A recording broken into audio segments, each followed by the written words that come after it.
罗兰，说没有 permission。 我刚才set you as a co-host， 你再试看一下你的 panel 呢。Okay.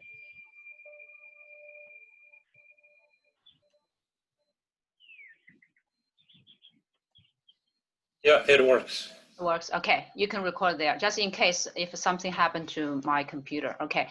Thank you. Hello, everyone. In this gorgeous Sunday afternoon, thank you, everyone, for attending our 5th online seminar. Thank you, Li Yijing, for combining these beautiful pictures and video clips into a showcase. It will be a blast, I'm sure. The video has filled us with the joy of living, and it reminds us of the old Chinese saying that 上有天堂，下有苏杭. I twist the words as into up there's paradise, down on earth there's Wert's family.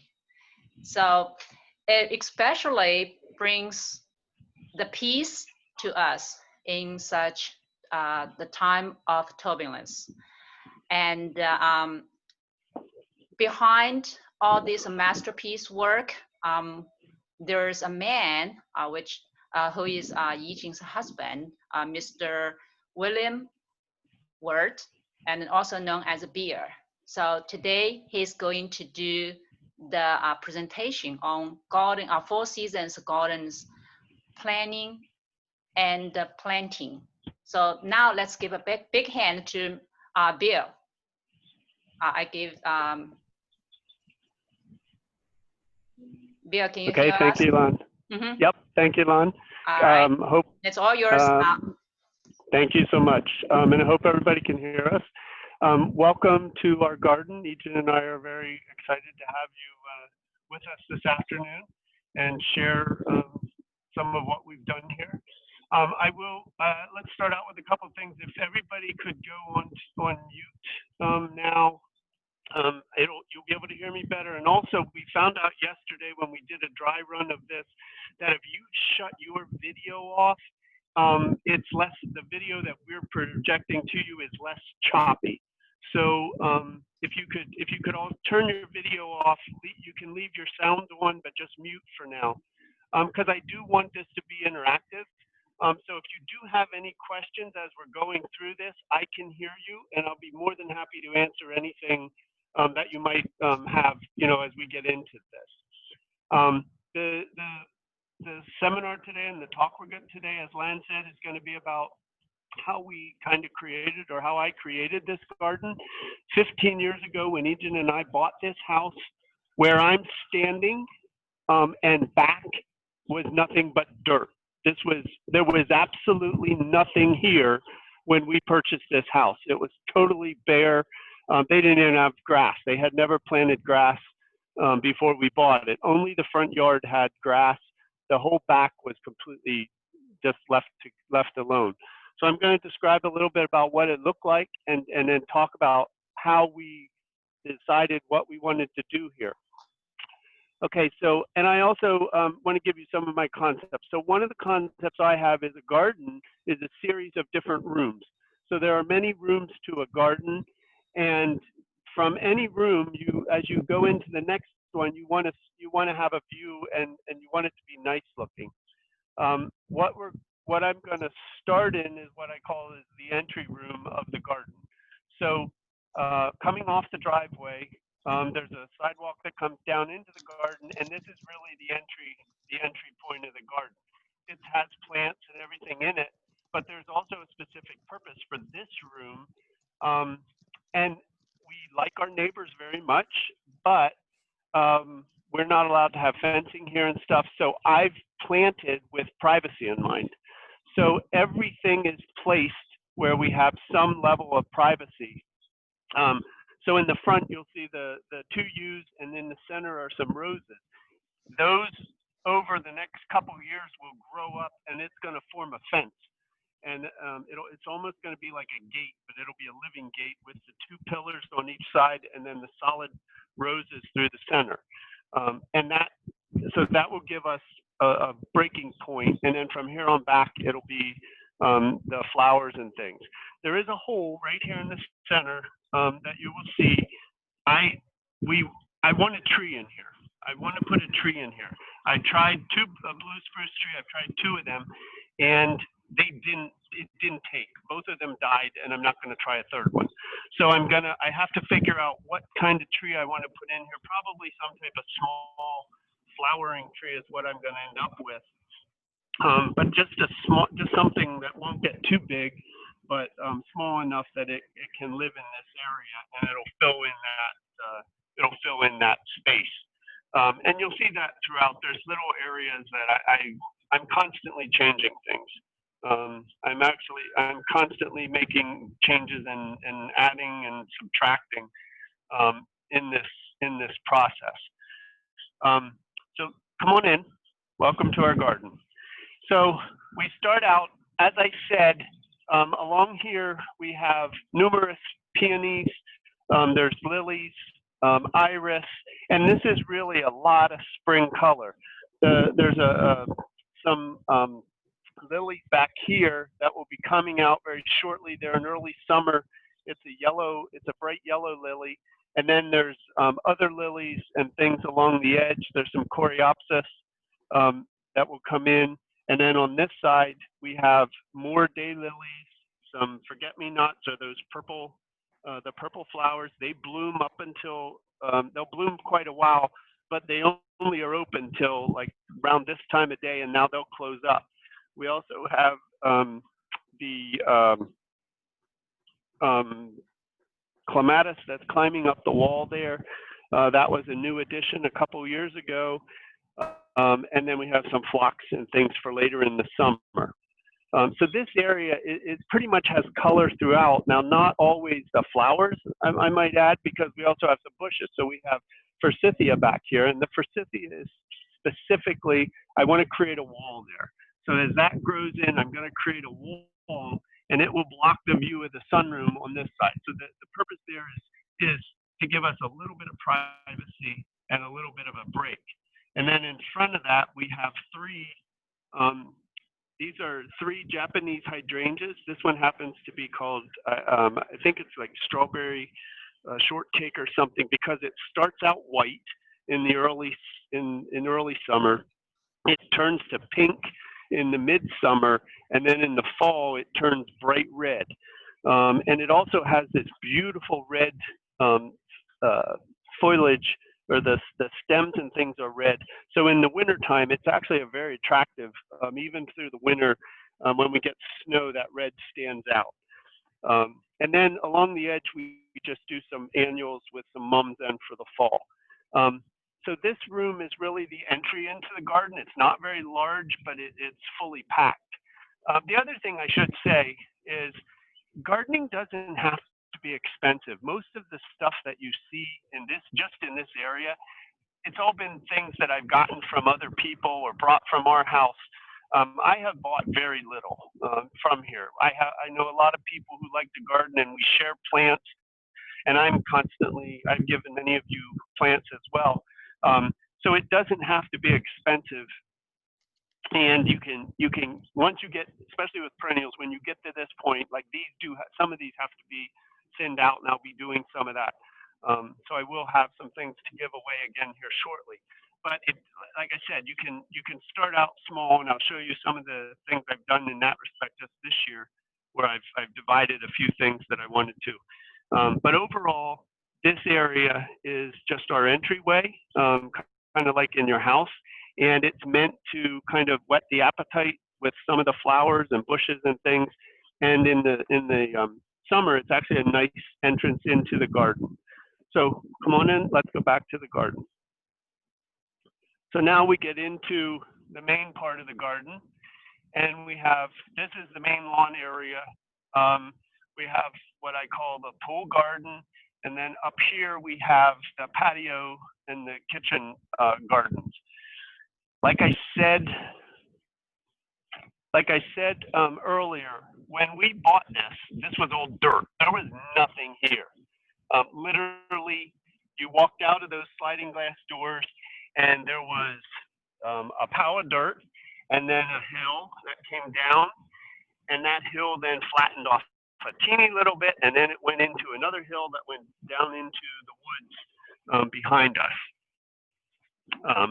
So looking at it, it took me probably about a year and a half to figure out really what I wanted to do here and kind of what I wanted it to look like. And some of it we've adapted and changed as we went through. But the first thing we needed to do was tame this hill here because coming off of the patio, it was too dangerous. Macy was little, and it was way too dangerous with the shale and the dirt and everything that was in here. So the first thing we did was we had to think about what we wanted to do with it, and I chose these walls. I actually liked the retaining walls, and the design was done. It was a college student at the time who helped me with this, and then they ended up building it. But the wall design on this side, it's one wall that levels out and it marries into the bank over there. And on this side, it's a series of two tiers, the lower tier, and then the upper tier is flat with the patio above. And then we use the areas for plantings of flowers and things, as you can see. This area I like very much because I specifically created the soil mix here. When these walls were put in, I actually chose the dirt, and I had it mixed with, it was a 50-50 mix of topsoil with no rocks in it and mushroom soil to fertilize it. So this digging in here is very easy. It's extremely easy to dig. This is my favorite part to dig in. The rest of the yard, not so much, and I'll show you why in a little bit. It's kind of, we have heavy clay here. This soil, they took off all the topsoil and left me with nothing but heavy clay. So when I did this, we specifically put in something I could work in very easily. So as you can see, this is a mix of gardens. This style that you see here is somewhat of a lot of people call it an English garden. And I think of it as organized chaos. So it looks like everything is just kind of thrown in and it's kind of, you know, haphazard, but actually it's not. There's a rhyme and reason for where each of the plants are, and a lot of it has to do with the height and then also the spread. And you know what you want as anchor plants. So on the end we have that big white peony, which was the perfect anchor for that end of the bed. And then up on this end we have another peony. You can't see it behind the yarrow up here, but there's another peony right here. So they're kind of the anchors for this, and then everything in between is a series of different types of coneflowers, lilies, and the red hot pokers, the what else? We have a bunch of annuals and perennials, and we have the at the back coming up is the wisteria, the American wisteria. Yeah, so we have, you know, as we did this, I knew I wanted the wisteria for over the pergola, and that was the key, and I'll talk a little bit about that. But one thing I want to show you guys first is last fall we redid this section of the garden. I never liked this. For the last 10 years I've never liked this part of the yard. What I had planted in here just didn't work for me, so we decided to rip it out and I started over. I will say I'm very happy with most of it, the way it came out, but there is one area. This I put in here, this yellow yarrow. It was actually very small last year, and it normally doesn't grow this big, but as I said, the soil here is very loose and really very fertile, and this thing just went nuts. So now, this is a problem. So in the fall, I'm actually going to dig it out, and I'm going to move it, and I'm going to put it right there where all those colorful zinnias are, the red or yellow, or the red, orange, pink. I'm going to put it in there, and that will fill in that hole nicely. and it'll open this up so you can see the fountain. So the idea wasn't to block the fountain, it was just to kind of enhance it a little, but it got too big, so I have to move it. So my key point there is don't be afraid about trying things. The one thing about gardening you can't screw up, because you can always move it. You can always pick it up and move it once it's done. And this is just a plant. It won't die. I can dig it up, move it over there, and next summer it'll come back and it'll be just as nice as it was here. But I just have to wait. I have to wait till next year. So don't be afraid to try try things and move things around. You're not going to hurt the plants in most cases. They don't mind, being picked up and moved. So let's come up into the garden, and the wisteria here, which is one of my favorites. Now it's an American wisteria. It's a much smaller flower than the Chinese one, but it grows and it spreads like the Chinese one, just at a much slower pace.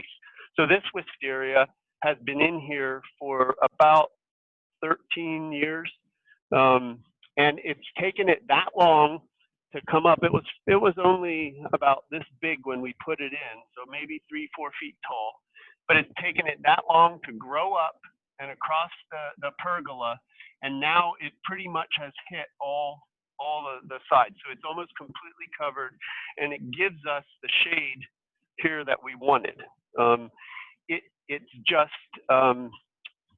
It has taken some time to get there, but this is a much better. The Chinese version would have ripped this thing down.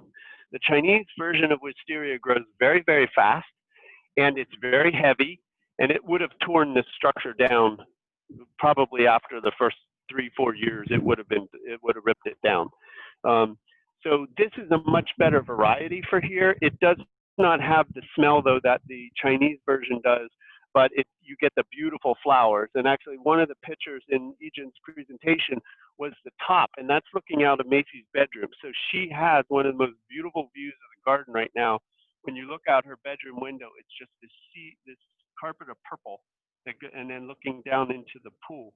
But it's actually very pretty, and this time of year, it's a beautiful view from the upstairs. Even Ejin's office has a nice view.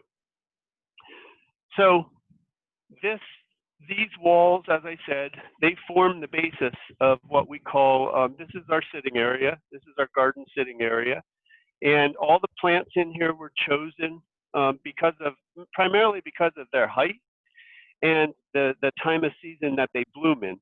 So a lot of the stuff here is early spring, right along the edges and around the top, because from the kitchen window or the dining room as we're eating, we can see it come up, and we can see it as it's blooming. So we get to enjoy it, and we don't have to be out here in the cold in some cases. We also then bring a lot of our house plants out, so you'll see them sitting all around here as well. And the pergola helps protect them somewhat, because they all can't handle the direct sun. But it also then gives us a place to hang. Ejin likes her hanging planters and things, so we have a combination of stuff up here. The other part on this side of the room up here that I like is my pond. So we had a pond at our old house. It was very small, just a little, about a 6-foot round pond with a little fountain in the center. And when we came here, one of the things that I wanted to do, and we had the 2-tiered wall here, so I worked with the guy that put it in, and before he finished the wall, I told him to keep this section clear. So then I came in and I built the ponds. It's nothing more than some old carpet that we put on underneath to basically keep the stones from popping up through. And then there's a heavy rubber liner that I got from Stauffer's, and you lay that in and you kind of form out the way where you want it. You dig your hole and form out the way you want it. And then you kind of roll that in, and we rolled it down over the waterfall and up the sides of the walls, and then down in, and then all the capstones were put on top of it. on top of that and glued to it so it all stays in, and then we put these stones all around it. This pond is now 13 years old as well. It was put in around the same time as the rest of this stuff. And basically at this point, there's very little I do to it. It's very natural. It has the lilies and things that you see here will come up. They come up every year on their own. I actually have to thin them out. I just did that and gave some of them away this spring. And so these come up naturally. We have animals in here. There's fish down below. There's a fish in this one. You can't see him now. He's hiding under the logs. We have a frog sitting there in the corner. His head's popping out, and he's quite happy. And so we have a bunch of lizards, tiny little lizards that are in here as well. We also have some things that other people would seem that wouldn't be real desirable, but I don't mind them. We have little garden snakes that have moved in. They actually like this area because of the bugs, and they also will keep away any small mice and things that come around. But they're pretty much harmless. They don't bite or anything, and they just kind of they keep to themselves. They don't like us anymore. But if I see them, I do not kill them. I'll push them out of the way and just let them go on their own. So this has been a real treat. And then the other thing that I want you to understand here is when we're sitting up here, again, privacy is important. I love my neighbors dearly, but privacy is important. So when you're sitting up here, we specifically put plants to block their view of us, but we can kind of see out into the yard. So one of the ones I want to show you is this beautiful Japanese maple that we put into this corner. It's very slow growing, but the mounding height is just enough to block the view looking up. If you're looking up onto the patio, it blocks the view of anybody sitting here from my neighbors across the way. That plum tree that you see right there is also part of that, as well as the forsythia wall down here, which we'll talk a little bit more about later.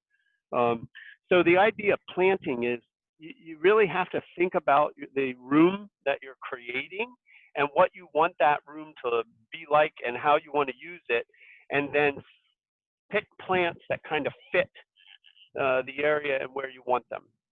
It's not just throw them in anywhere. You should think through a little bit about how you want the room to work, and what you're looking for, whether it's privacy, whether it's the flowers, or et cetera. And in our case, we have a little bit of everything. So that kind of covers this area up here. So let's take a walk down the path. This was put in later. Actually, when we were redoing some things a number of years ago, we decided to add this lower patio. This was not originally here. When we put this one in, we didn't add this one. But we decided to put that in when we added, or at one point, because actually, after we did the ponds, we realized the best place, one of the nicest places to sit is down in the lower level. So come on down. Coming down this path, it's pretty much, I call it the garden path. On this side, we have lined it completely with daylilies. This variety is called Stelladora. This is actually an ever-blooming daylily. Most daylilies only bloom at a certain time of year. This one will be blooming shortly. You can see all the buds on it. It's going to be covered with yellow flowers. And then for the rest of the summer, it will bloom intermittently, never as much as this, but you'll get flowers off and on for the rest of the summer on these plants. And that's why I put it in here. It's a nice variety. And it's one of the few that you actually get flowers on it for all the year.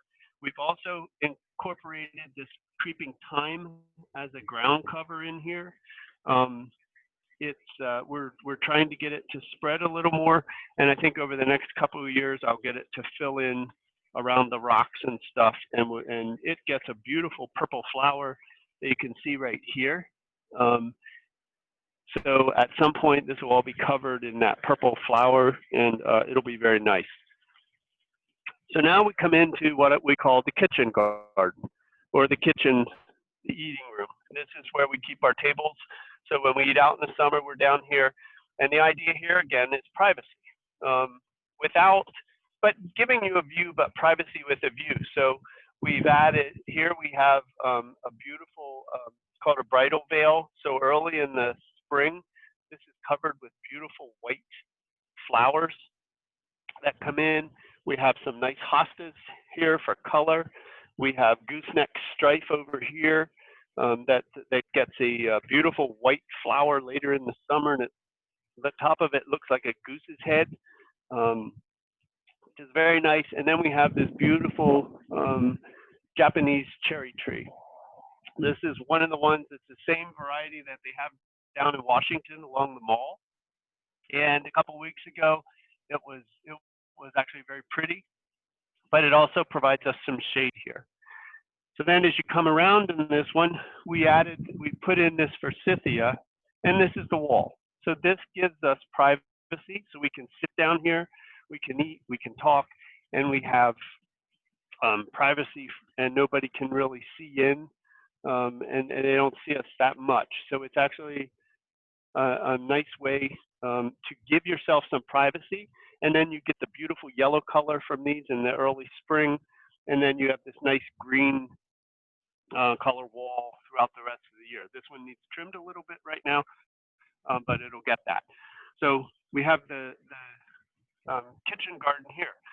I also call it the kitchen garden because with the pond, and then right off of it, I've added actually a kitchen garden this year. So we have not had a garden for a number of years. Mushu, who we love dearly and miss, he would eat the tomatoes and get into the garden. He loved the garden as much as we did. And then we also had all kinds of other animals. Those animals, with the pandemic that we're in right now, because we're here all the time, and also some other things I'll show you I did earlier, they don't come up in the yard as much. So we've stopped them from coming up. So now I'm actually able to have a small garden. So we have some cucumbers, we have eggplant, we have a couple types of lettuce here that we're growing. We have some peppers, and then I've added tomatoes on the back of this lower bed in the cages. They're kind of colorful, the yellow and red, but there are tomatoes in there. So you can mix flowers and vegetables together, and it'll work. And that also helps keep some of the animals away because they don't really necessarily know they're there. But it works out pretty well. And then we've added different types of flowers along the edge as our borders. So overall, the look here is functional, but also we want it to look good. And we enjoy this part very much. So with the lower pond, again, we've added, we have the iris here, and as I said, it's very natural. So these are now growing in the pond. We have water lilies that are coming up down here, and there are a couple of them that I've actually planted over the years. As the plants die off and come back, you get, it forms dirt just like anything else that rots. So it actually forms dirt in the bottom of the pond. I don't clean it out, I leave it go. And now the plants are actually growing in that. So you see this grass here and these reeds, they're actually growing in the dirt around the pond. There's some, the water iris in there. There is a pot of lilies here that I have planted in a pot, only because this area is somewhat shallow. So I still have that one there, but the other ones are pretty good. These are catty ninetails, so these grow, and they're growing in the bottom of the pond as well. They'll get like those milkweed things coming up in the center, but they're all around. I actually didn't plant them here. They came in naturally themselves. They just somehow they blew in from somewhere and took root, and then I left them because I kind of liked them. But this is it is very natural, and I really don't have to do a whole lot to it. I add some algicide. We also have a bunch of fish in here now, and they're actually very healthy. They're reproducing, very quickly right now, so they like the environment as well. But overall, this this part of the garden is some of the oldest, and it's actually this is actually a lot of fun. Water gardening, people are somewhat intimidated, but actually it doesn't have to be difficult. It can actually be a lot of fun. Okay, so let's head on. So coming off of the kitchen garden, the last piece here is, this is all new this year. Last year we had, there was a whole bunch of sunflowers in here. There's Pennsylvania, it's a Pennsylvania native sunflower, and I got it from a friend. And what I didn't realize is they are very prolific, and they spread like crazy. So I originally planted a couple of them up there, and they ended up coming down here, and they filled in everything here and killed out what I had put in here originally. So I dug them all out this spring. I took everything out, and we had a baby forsythia that I moved over. That's this. It was a start from one of these, and I moved it over. So we're going to fill in this area here, create a part of the wall, and then coming around here, this is all called liriope, and it's a small ground cover. It'll get bushy, and these will all kind of fill together in a couple of years, and this gets a very pretty purple flower on it, tall purple flower later in the summer. That'll be all around here as well. This is a hydrangea. This is called Nico Blue. This is actually a blue hydrangea. We have white, pink, and blue. This is the blue one. And it used to be over there in the wall and where I put up the garden, but I decided I didn't want it there. It was a little bit too big for that area, so I moved it over here. This is one of the plants that I also took a start off of it, and I'll show you that a little bit later where I moved it to. But it's very small right now, but it'll grow over time, and we'll get another bush like this. But this one's actually really pretty when it comes in. So I want to take you somewhere. I want to show you one thing most people don't see in the yard, but I want to show it to you because it's another type of bed in one of our rooms. This is the side of the house. This is the east side of the house. Most people never see this. I see it, but Ijin does periodically. But this room, we struggled because it doesn't. You can see it's shady already. So here we are in the afternoon, and this has been shady probably since summer or since like noon, a little bit after noon it stops. And we struggled to find stuff to grow in here. So what we ended up choosing, one of the guys I work with had these ferns in his yard, and he wanted rid of them. So I took a couple of them. I literally, when I first did this, I only put, it was probably 5 or 6 in all up through here. Well, over the last 5 years, it's turned into this. So now it's completely filled with these ferns, and I love these because of the laciness of them. They're just actually a beautiful plant, and it's kind of a tropical look, although it's not. It's really a woodland fern. But I must caution you, this type of stuff, you have to really know what your plan is. I wanted this.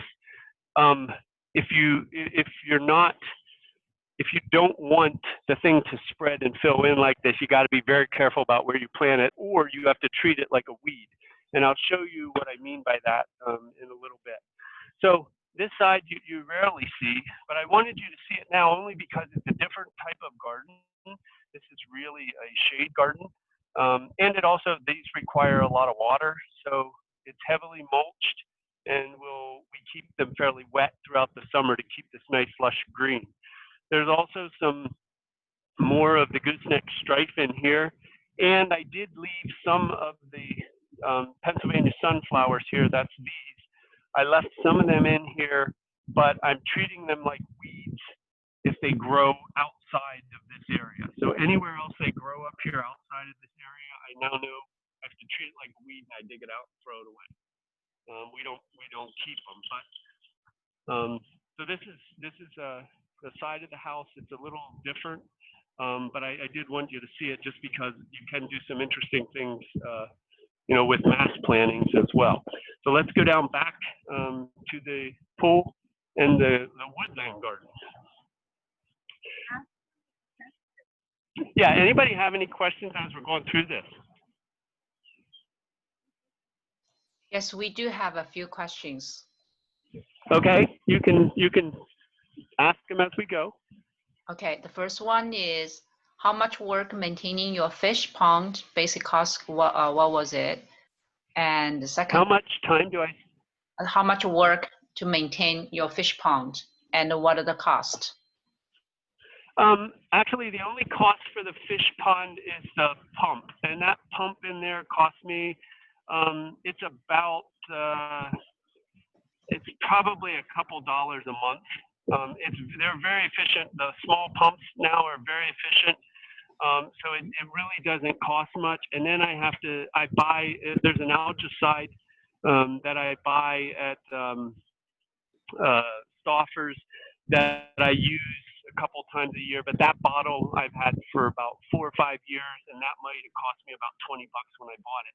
So the fish pond actually doesn't cost that much, and it's really not difficult to maintain. Like I said, now that it's naturalized, you just kind of let it go. I do have to clean the filter in there, you know, once a week or so. I'll go in and pull clean the filter out. But other than that, I really don't do much there. That's one of the easier spots for the garden. I guess the part of the question, yeah, I guess the part of the questions was the initial cost when you. Oh, the initial cost? No, it is. Okay, so the initial cost for that was probably, it was probably about $300 to put that in, $300–400 for all for the rubber, the stones, because I bought stones. I didn't have them, so I actually bought a pallet of stones from Stouffer's that we put around here, and then getting with the pump and everything back then. I will say when I did it 14 years ago, it was a lot more expensive. It has come down in price, so it's probably not as expensive, and depending on the size you want to put in. I guess, Bill, you didn't touch your labor work. It's just all the materials. Like oh yeah, no, I didn't know, and I didn't include my labor because right. to me it's a labor so of love. That's the material cost. Yeah. Okay, I got it. Yeah, it's just material cost. And labor to me it's a labor of love. And you know, and actually Ethan even helped with this, so she helped with you know, laying stone and stuff when we did it. So it's not. I didn't include labor costs there. I don't know what that would be, but. Okay, just be clear. All right. Yeah. Your volume, the voice volume is kind of it's kind of dimming right now. So can you adjust your speaker? Can you hear me better? A little bit better. The second question is about your kitchen garden. This is from Jennifer also. American gardening usually does not mix deco plants and vegetables together. So what is your take on this gardening philosophy? I don't agree with that. I believe in mixing flowers and garden. And actually, for me, it's a way to hide the plants. So, you know, if the deer do come up, they see that the flowers are there, but the garden stuff is kind of in the back. So it's a way to try to keep them away. So I understand what she's saying. But I don't really follow that philosophy. I believe you can mix the flowers together. And actually, in some cases, it's beneficial. In the front of the vegetable garden, you saw some marigolds planted. Those marigolds, the bugs hate them. So it will help keep bugs away by interspersing those around your vegetable plants and stuff. So there are some things you can do there to help with that. Thank you. The third question, we do have one more. Do you use fertilizer and insect control for the garden? Yes. Well, I use fertilizer. I'm not a big fan of insect control. but I do use fertilizer, and I'll talk a little bit about that later. So Okay. at the end. Okay, so let's head into what I call it's kind of the woodland garden and the pool. And this actually, when we put the pool in, we added this buffer area around it. Again, privacy is a big thing. So we've added this pampas grass. This gets probably about 6 feet tall. And then in the fall, it has these beautiful tall fronds that come out the center and they blow in the wind. It's actually very attractive. This is a variegated grass, as you can see, and then the fronds are like a brown, fluffy, very fluffy color. Underneath, we have lilacs here. I think you saw the pictures a couple of weeks ago when they were in full bloom. They're actually very beautiful in the spring, and they come all the way down along this edge of the pool. But then underneath it, we have a bunch of daylilies that will fill in, and these will be orange here in the late June, July timeframe. And this comes all the way down. So you have the lilacs, and it continues down here. And then this small little patch is really how I get to the woods, because I have the advantage here. We own down into these woods. So I have an advantage over a lot of people that my waste from the yard and everything, I just wheel it down here and I dump it in the edge of the woods. But for this, I've also wanted it to look good, because from the pool, you see it. So I've struggled. This has been one of my biggest challenges for years. We started out with, we tried ivy on this hill, and we thought that would grow in. Well, that didn't take, it all died. This sweet pea is from Oregon. I actually got this from Grandmama, and she gave it to me years ago, so I put it in, and eventually it will take over this bank. With some of the work we've done over the last couple of years, it took a beating and it's a little bit smaller. It's shrunk back, but it'll fill in again quickly. And the idea is it will fill in this area. I put these in here. I got these from my mother. This is called prickly pear cactus, but it's nasty because of these thorns. You see these thick thorns are really nasty. But I put it down here because I do really like it. And it gets these beautiful yellow flowers all over it, and it will spread out and kind of fill in this area as well. So it'll actually spread out, and I can enjoy it, but I see it. Very few other people do, but when I bring the garbage and stuff down, I get to see it. So the funny thing is, with this, a lot of this was purely a mistake, or it just happened. So you see these grasses over here that are growing. This is actually called oat grass. And I got it from somebody a couple years ago, and I originally put it up in the garden because I like the shape of it. It has a very nice upright shape, and I like the look of it. It's very soft, and actually it will get the flower that comes out later, about this tall, and it looks like an oak sheaf. It's actually a very attractive grass, very pretty, but it's also very prolific. It spreads like crazy. So I originally had it up there, and it started taking over a bed. So I dug it out, and I brought it down here, and I put it in here. I just threw it in here. Well, much to my surprise, it started coming up, and it killed off a lot of the weeds and stuff that I had in here. So I just left it go. And now it's pretty much spreading all over. And I do like the look from here. So I leave it here. Now out here, I'll dig all this. I'll take all this out at some point, or spray it, actually, because there is some coming up outside. But it's the same thing. You'll see ferns here. These are woodland ferns from up above. I had to dig some out of the yard at one point, and I just brought them down here and threw them in here, and now they're spreading. This is the Pennsylvania sunflower, and this is, again, I just throw it down here and it's taking. Those are now, I've actually planted some this year there across the back of this hill, and they are taking. So they're actually growing now. So, and they, like I said, they spread very quickly. So eventually they'll be covered, and they get those beautiful tall yellow sunflowers later in the summer. So we'll have a nice, it'll give us a nice backdrop. Last year, this section here was very pretty because it had sunflowers in about a 5-foot radius in late summer, and you could see them from up on the patio all the way down. You could see them above the pool. It was actually very attractive. So I kind of like filling this in, and it's a wild area.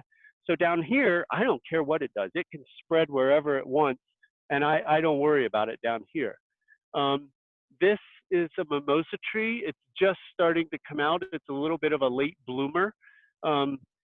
I actually like this tree. My grandmother loved these when I was growing up. She had one in her backyard, and it gets the most beautiful pink and white fluffy flowers all over it in the summer, but it has 2 problems. One of them is those white fluffy flowers, they have a nice smell to them, and they attract bugs.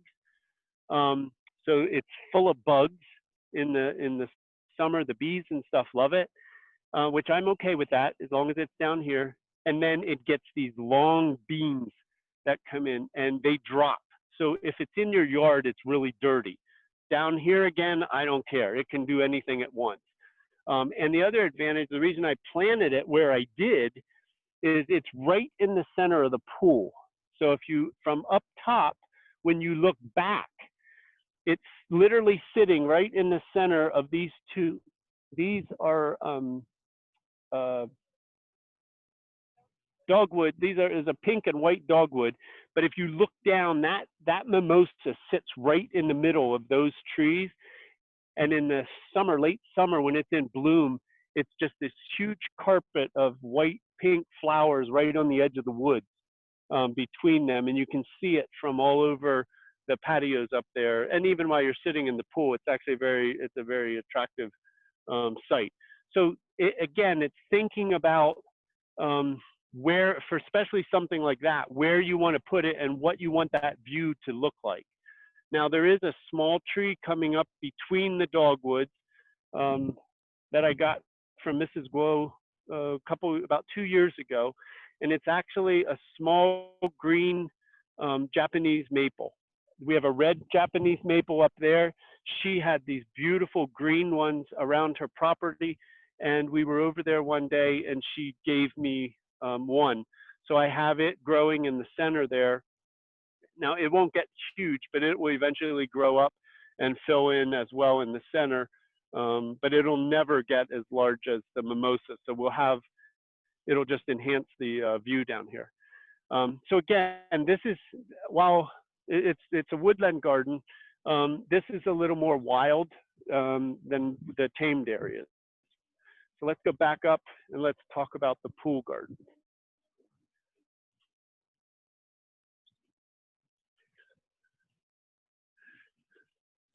While you're walking to your pool, here's a question from Doc. He's asking, with so many plants, do you use any gardening irrigation systems? No, I don't. I have actually the odd thing about this property, because it's a hill, when it rains, most of the water ends up down here in these beds. So this part of the yard is actually pretty wet most of the time because we have downspouts coming off both corners of the house, and I literally have them running down the hill. And the way we graded it, because I did most of this grading myself when we put the pool in, it grades right into these beds on both sides. So this part I don't have to water. The walls, I do water those, but I have hoses right up there. So nightly, a couple times a week, or well, not even that, but maybe once a week, if we don't get rain, I'll just water them. For the most part, though, I normally don't have to water that much. I water the pots and things you see sitting around, but I don't really have to water the beds that much unless we get into a situation where it hasn't rained for a number of days. But but I also mulch heavily. So you'll see in all the beds this mulch. And I typically do about 3 to 4 inches all over all the beds throughout the year. That typically I do in the fall. A lot of people ask me why. I like fall mulching because the people, I actually hire somebody to do it, but they come in and they clean everything up for me. So they'll take out all the old dead plants, they throw it down over the woods, and then they come in and they lay down a 3 or 4 inch layer of mulch over everything. That actually helps protect the plants then for the winter. So now they have this nice cushion between them and the snow, and it helps keeping them from freezing over the winter time. And in the spring, the benefit is they come up through that mulch and it looks really good. And you don't have to worry then about trying to mulch around them in the spring. So I'm a fan of fall mulching, whereas a lot other people prefer spring, but I actually like the fall mulching for those reasons. So this bed, about 2 years ago, we had the pool redone. And this was the other thing that helped me with the animals. We have groundhogs. That woods, there's groundhogs at the bottom of it. They live down there. Well, what was happening was they were coming up and they loved eating my plants. They just loved eating my plants.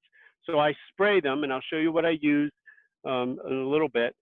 But what they were doing was they were burrowing under the pool. And I struggled to get rid of them for years and years.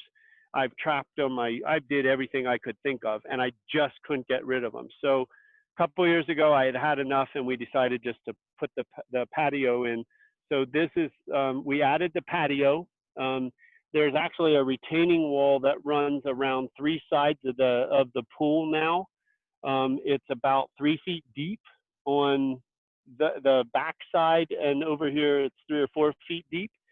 That goes all the way around. But now the groundhogs can't get in, and they won't come up here because with the animals and us, they have to have some place that they can get into a hole quickly if you come out. They have no way of doing that anymore. So we haven't, I literally haven't seen a groundhog in a year up in our yard. Now, we do still get some deer occasionally, and we have turkeys, but the turkeys don't hurt anything. But the deer even haven't been coming in, and I'll show you what I did there to stop that. They don't like enclosed spaces, and I've closed with this. Now we're getting pretty enclosed, so it's hard for them to get in and out easily. But along here, when we redid that patio, this used to be kind of like the walls up there. It was very full, lots of plants, and I just decided I didn't want that anymore. So this time I chose more of a scheme that we can showcase the plants. So starting out here, there's a small pine tree that I put in here. That pine tree actually came from our beach house. My neighbor, it was growing under his deck at the beach. We pulled it out one weekend when I was down there, and he asked me if I wanted it, and I decided to bring it back up here. I like the shape of it, and I like the look of it, and it grows pretty slowly. So it's going to take a while, but I just like the openness of it. So I stuck it in there. Around it is a ground cover. It gets a blue flower on it, and that will fill in around there eventually. Then we start with the typical, we start here with the yellow. This is a yellow daylily, very big yellow flowers in the summer. We have the iris. This is a new plant that I put in I think it was last year. I put it in, it's a type of foxglove. It's called bearded tongue, but you'll see, like here you can see it's starting to open up. So it gets these beautiful little pink flowers, and it'll be all covered in those pink flowers. But the other thing I liked about this is I like the color of the leaves and the stems, that purple color. It's different. So it'll showcase it. This is actually a red daylily. So this comes out later in the summer, and it's a big red daylily in there. We have some, I threw this in this year, so this will grow up, but it's going to die off now, but that's a bleeding heart. And then we get into some grasses. So typically, I like the grasses. This is one of my favorites. It's actually a low growing pampas grass. I got it from my neighbor over here. He had it growing out front. And then last year, I divided it into 4 clumps, as you can see, and I put it in here. But this only gets about 3 feet tall, maybe a little bit higher than this. And then in the fall, it'll be covered with these fronds that come up to about here. And it's actually very pretty, and it'll fill in along here. So over time, these will actually fill in this whole area. This grass will get larger, and it'll just fill in this whole bed along here. And a lot of these plants, that's the purpose of them. This is actually a form of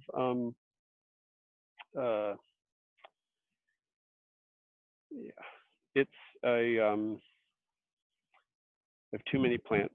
This is a black-eyed Susan, but this is a mounding black-eyed Susan. So I have the normal type of black-eyed Susan over there, but this one forms more of these tight mounds. It has a very soft, fuzzy leaf on it. So this is like a mounding black-eyed Susan, and it gets very pretty flowers. This is actually one of Egan's favorites. That's why we have a couple of varieties. This again, on this end is the yellow daylily. Then we get into kind of the newest bed that we've added here.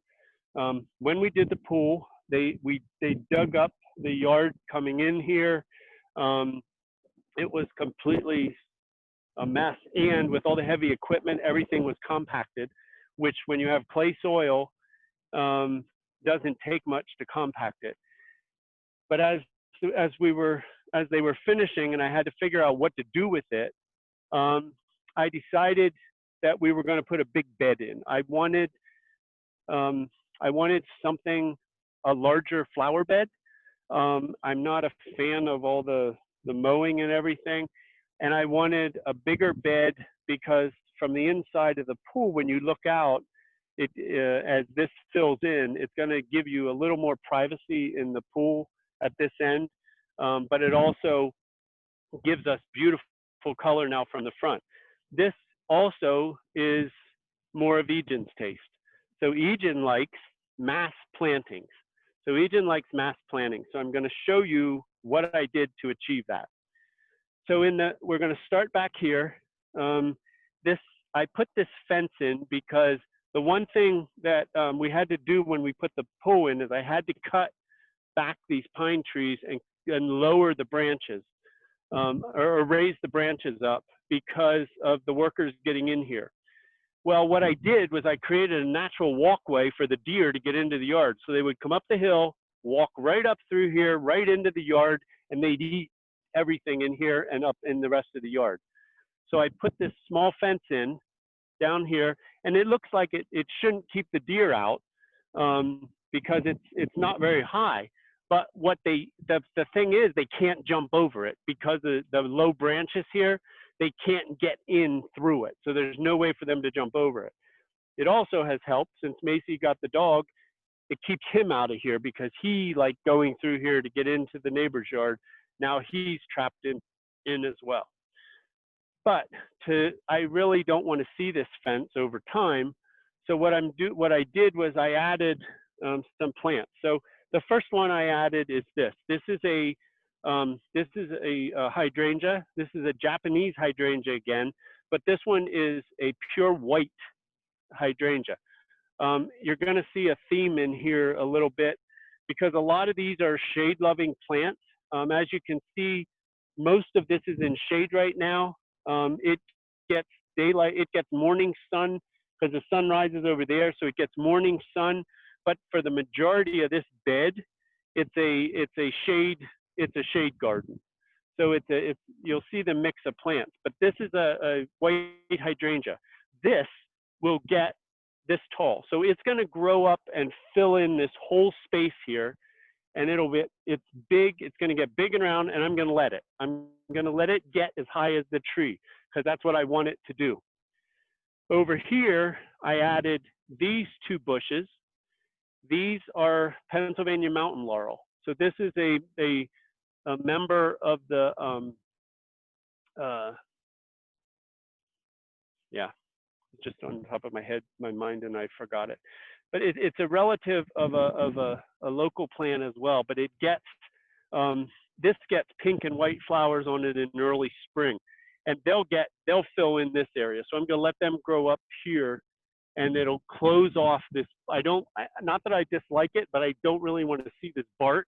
So I'm gonna let these bushes grow in and fill in this area, so that it covers up the bark, and it'll hide some of the lower branches and things.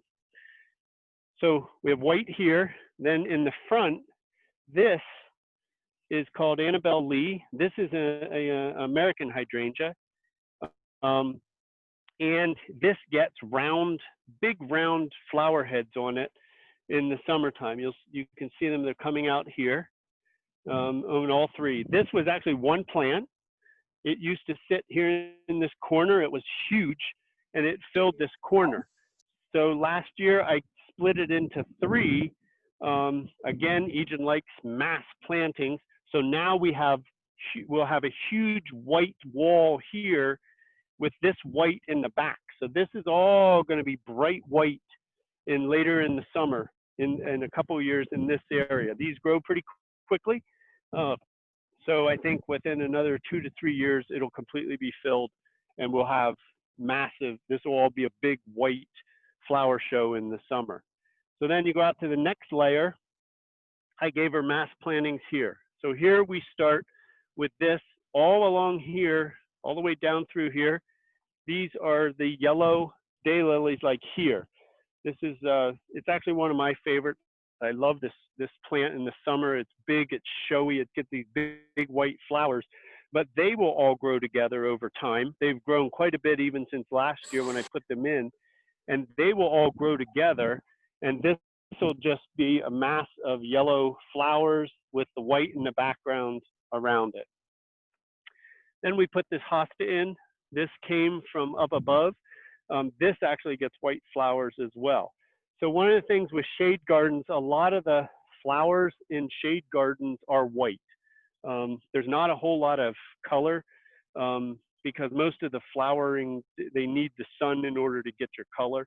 So a lot of what you notice in shade is white. Now there's a couple things I added here that are not white, but I'll talk about them here shortly.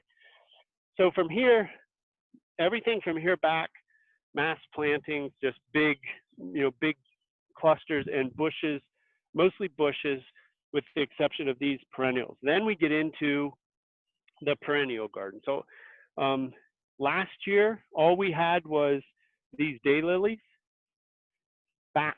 This year, I've added the 2 mountain laurel, and then everything from here up. I just put all this in over the last couple of weeks. Well, that's not true. These were here. This is actually the black-eyed Susan. Now, this is the traditional black-eyed Susan. So these get tall. They have the yellow and black flowers, or yellow flowers with the black centers in them. But this will fill in and fill that. Back here, you'll see some more of these ferns around the yard. I let them come in, but I will treat them as weeds if they get up into this area. I don't want them up here. We have this iris, the black iris, coming in. We have, this is a peony. It's a shoot from one of the white ones up there. So I brought it down here and put it in. So this will eventually over time grow, and we'll have a peony bush in here. And then back here, this is a red lily that's going in. And this actually was a Dutch iris it still is, but it's kind of dying off now. It's getting older. And then this is another one of the offshoots that I took. This came from the Nico blue hydrangea over there. So this will fill in this area, and it will get those blue flower heads on it in this area. This iris is a very early spring iris. And it's very tiny. So it only gets like this tall, but it gets these beautiful deep purple flowers on them. And that's actually from up home as well. That was from up from where I came from. Then we get out here, and now we're into some of the newer stuff. So I've added a lot this year. These are calla lilies that are coming in. They're gonna, you see them shooting out. There's another set of calla lilies up there where that water bucket is. And then these are some things I just added. So this is something new to our garden. This is called Russian sage. So it will get in, it'll fill in this area, and this will die off here in a couple of weeks. There's a fern in there coming up, but this will die off. So this will fill in this space, and in the late summer, we'll have purple flowers on that.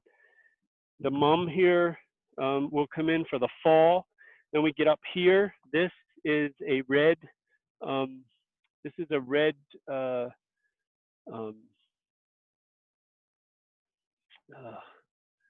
bee balm that I got. And we used to have a lot of bee balm, but it died off the other winter. It did not handle the winter. And that's when I actually started mulching over the winter to try to protect it a little more. So I will be doing the same thing here. This will all be heavily mulched in the fall to protect these a bit. But this is a red bee balm, so this will be getting red flowers on it here shortly. This is white daisies. And then the two on each side of the pagoda, this is a purple, purple astilbe, and it kind of gets these. This is like a fuzzy. It's kind of like a fern type almost, but it'll get purple, fluffy flowers all around it. This actually likes sun, a little bit of sun, mostly shade. So it's a perfect area for here because it's kind of right on the border, and it also likes lots of water. So like I said before, the drain from up there comes right down into this bed. So this is mostly wet most of the time because it gets a lot of rain. And I did that because these trees also need it. So they also like a lot of rain as well. So then we brought some of the red hot pokers down here. Again, I've added them in. And then this in the front is a pink phlox. So what I want to do now is that we've gone through this, I want to show you what I did to build this. Now, this is, I'm going to plant one thing for you. I've already dug the hole. I didn't want to bore you with me digging a hole because it's not easy here. As I said, it's a heavy clay soil. So what you end up with is, I dig down here, I can show you. See how orange and that it's very heavy clay. So one of the things that you do with this, and I've had to do this with everything I planted in here, is you dig the hole, you dig it about twice the size that you really want. So see this pot, it's twice the size of the pot. Then what I do is, in my case, I use the mulch that was here. So I take the mulch that was put in last year, and I throw it in the hole, and I mix the clay and that mulch together. And basically, that will help loosen up that heavy clay, and it actually gives the roots of the plants an easy way to take. You can also, there's multiple ways to do it. That's just one of the ways to use it. I prefer the mulch because it's here. I have, like for a lot of this stuff, the hydrangeas back there last year before I mulched it, I went out to Home Depot and I bought a bag of peat. So they sell huge bags of peat. That's also very good to help break up this clay soil. You mix it in, heavily mix it in, and that will then give you, the kind of the soil that you want. So now before I plant it, you guys were asking, I use Miracle-Gro shaken feed for everything. So every one of these plants that you see here, as I planted it, I did the same thing. So I dug the hole, I augmented the soil where I had to with that, and then I'll sprinkle a little bit of this in. I like this because this Miracle Grow Shake and Feed, it feeds for 3 months. So I'm pretty much covered now for the summer with this plant. I really don't have to feed it again. Now next summer, I will go around and I'll sprinkle it all over here again in the summer. But for now, as I plant it, I can cover the you know, the plant for this summer with just that. So I have my plant now. I'm going to loosen up the bottom of it a little bit to get the roots to spread out, and I put it in. You don't want to put the plant too deep. Most of these plants, they need air, so they need oxygen. So you want to keep the shoulder, which is the top of the plant here, you want to keep that at the very top of the soil. So I'm going to put the soil around it. But as I do so, I'm not going to bury it completely. I want to keep that the shoulders on the plant open so that the air can get in and it'll be okay. You can mulch around it because the mulch is much looser, so that you can mulch around it a little bit, and that'll be fine. You know, but you don't want to put it too deep because it will kill it. It will suffocate. So now we have the plant in. I've fertilized it. We've prepped it. So now the last thing we want to do is give it a good water. So we're going to water it good to get it to take. I'll just do these because I have a little bit. So we water it good, and basically that's what I do. I've had to do that for everything in here. Okay. Now tonight, what I'll do later tonight is I will get the hose out and I'm going to heavily water this whole area because I just did finish planting a lot of this stuff today or yesterday. I finished a lot of it. It took me all day. It was exhausting, but I did it. So the other thing I want to talk to you guys about here before we go to questions is some of the questions that came in early were about animals and how do you keep animals away. I use, it's called Repelsol, and trust me, it will repel everything, including me. It is the most god-awful smelling stuff, but it works beautifully. I would not use this on vegetables, but to protect plants from animals, you really can't beat it. I spray it. So all you do is I'm going to actually spray this hosta because I know if I don't and the deer get in here, they're going to destroy it. And I don't want that because I like it. So what you do is you just kind of have to open it up first. You spray it, you cover the plant. You want to, and you need to cover it really good. If you leave parts of it out, they will get to it. But you want to really just spray it over, cover the whole thing, the top of it. And you want to do it kind of on a day like today where it's not real windy or anything, and it's not going to rain here for a little bit because there's a secret to this. And that secret is, okay, so that's pretty good.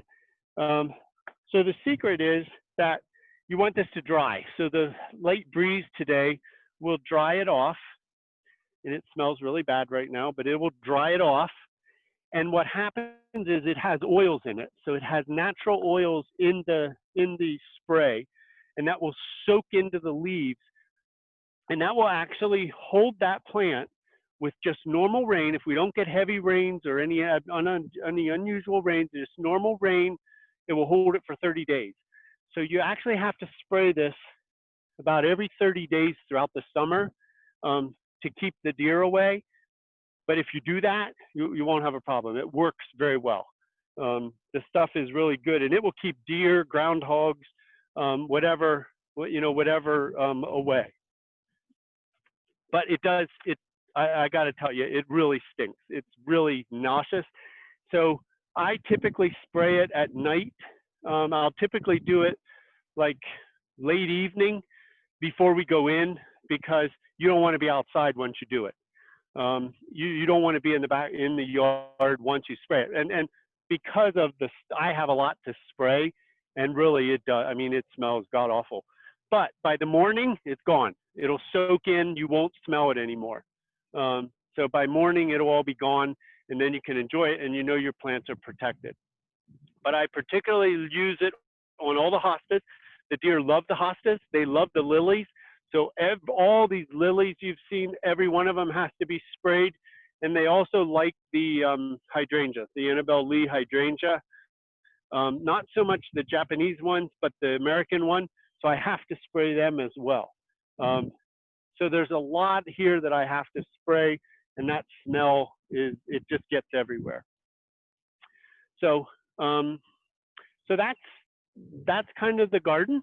Do you guys have any questions? Let's go up on the patio, and I'll answer any questions that you have. Thank you, Bill. I think someone wants to see a clear picture of your spray, which keeps the spray. Yep. Animal Stay away. right there. Maybe later you can take a picture and then share with it. Yep. I'll get it. Did you get it from Lowe's or Home Depot? This is actually from Stauffer's. All right, I screenshot it too. All right, thank you. Okay, you got it? Yeah, that's I buy that at Stauffer's. From Stauffer's at Kissel Hill. Okay. Any other questions? I think so far we've covered it. All right. If you do have a question, please unmute yourself and Yep. And you can ask it directly to Bill, or you can leave your question either in Chinese or English in our chat room. Thanks a lot. Bill has you have talked about 1 hour and 20 minutes so far. Sorry. It was a beautiful tour. You get me started on gardening, and it's hard to stop. So. Hello, dear. Yes. Thank you so much for your hard work. Oh, it's actually, for me, it's not really hard work. It's a labor of love.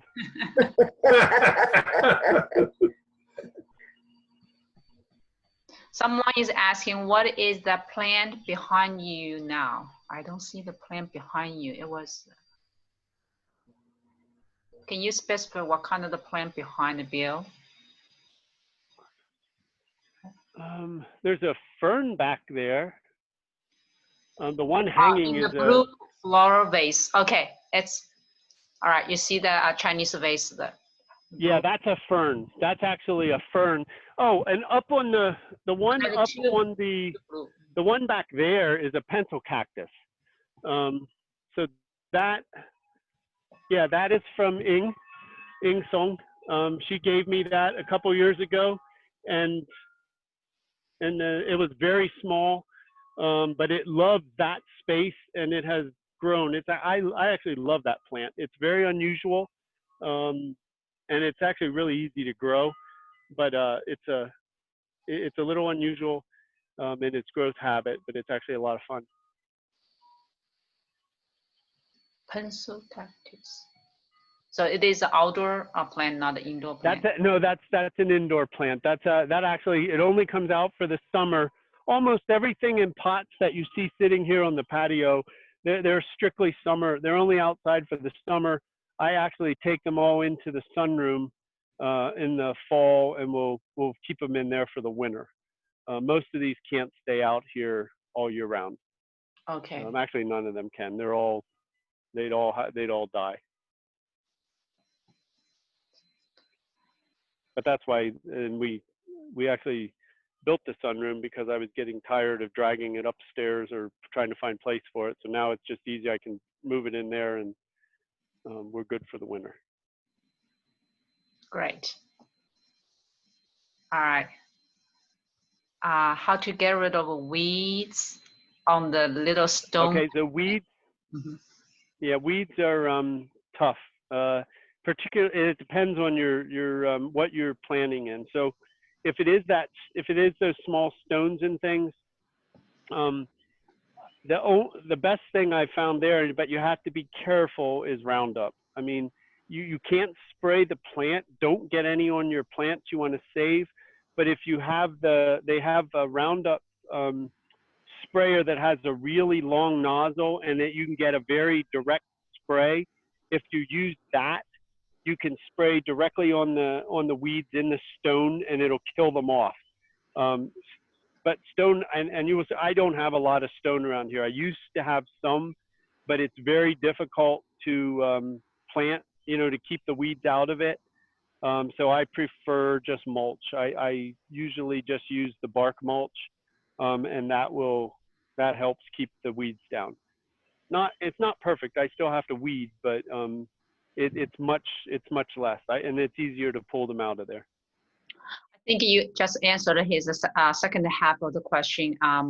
Something if there's something better than stone, and so you prefer mulch. Okay. Yeah, I prefer the bark mulch. Okay. Are there any other questions? I understand there might be too much for everybody to digest, and of course there's a lot of work for planning, and the planting is a part of the fun you do outdoor if you are the outdoor person. I'm sure if there's some more questions or demands, we can invite Bill back again in fall and to have another autumn view from his garden. And clean up. I guess you will love to do so. And your love for life is all totally shown through your gardening, and it is infectious. I'm sure a lot of people are going to roll up their sleeves, start to work on their own. Well, and I hope you enjoy it as much as I do. And really, if anybody does have questions, I'd be more than happy to answer. I'm actually texting with an old friend of mine. She actually has a Chinese wisteria, and she replanted it, and she's panicking because it's not doing what she thought it should, but she needs to give it a little more time. It looks okay. It just needs and I do that regularly with text. I have a bunch of friends who are gardeners. We share plants, we share ideas, and we learn from each other. And that's really the best way to do it. So if you have questions or anything, let me know. Yes, we can relay their questions to you later. And many thanks also to Yijing, the camera lady, and also the lady who's the hands behind all this motivation, I guess, for Bill to work so hard. Yes. And you guys are the ideal couple for us to model. Very nice. And there's one more question from Annie. Is there any good way to kill the Japanese beetles? Any good way to kill Japanese beetles? There's some traps that you can buy that they're pretty good, but they're kind of disgusting because the beetles drop into it and they kind of rot in the stuff you put in the bottom of them. But there's not a good way to do it. It's other than trapping them. There's really not a good way. Okay, because that's a really disgusting. So, wow. So Annie, you're looking for the alternative ways to kill the beetles? So you already because I do bought that before, and they're really disgusting. And yeah, it is, Annie. It is. I agree with you. That's why I used it one summer, and I said never again. This is just gross. Yeah, it's just gross. Yeah. Okay. So okay, fine. Yeah, there's not any really easy way to kill them. I mean, you can spray and stuff, but those sprays are really nasty too. I don't like. So most of the time, I just pick them off. I see them, I pick them off. I also don't have a whole lot of stuff that they like. Most of the roses we have, they don't like those types of roses, so they don't bother them. Oh, okay. Because if the spray, I need to spray every week. And Yeah, well, and a lot of them are powders. A lot of them are powders, Annie. You have to dust them. And then you have this white dust all over your plants. It's not attractive. They're not, there's not an easy way to get rid of them. okay. Okay, no problem. Thank you. Thank you. Thank you, You're Bill. welcome. Hey, Mr. Wert, this is Jenny. May I ask you a question? Yes. Do you have any experience to growing with a fruit tree? Also, do you have you had any problem with those pine tree? Last year, I find some like a bagworm with my pine tree. So have you had any experience to say about it? And also, what about the ground cover? Yeah, I've not had trouble with the pine trees. The pine trees that we have, we haven't had an issue with any bugs or worms or anything. I do know there are some that are susceptible, and there are sprays that you can get to spray the trees to try to protect that. There's also a service like that you can pay. It's not terribly expensive, but they will come in and spray all your trees for you to keep those bugs out. As far as fruit trees, I have had them years ago. Fruit trees can be difficult because people like those perfect fruits and stuff, and to get that, you have to spray them. So you've got to put sprays and stuff on them, and that's why I stopped. I just stopped. I don't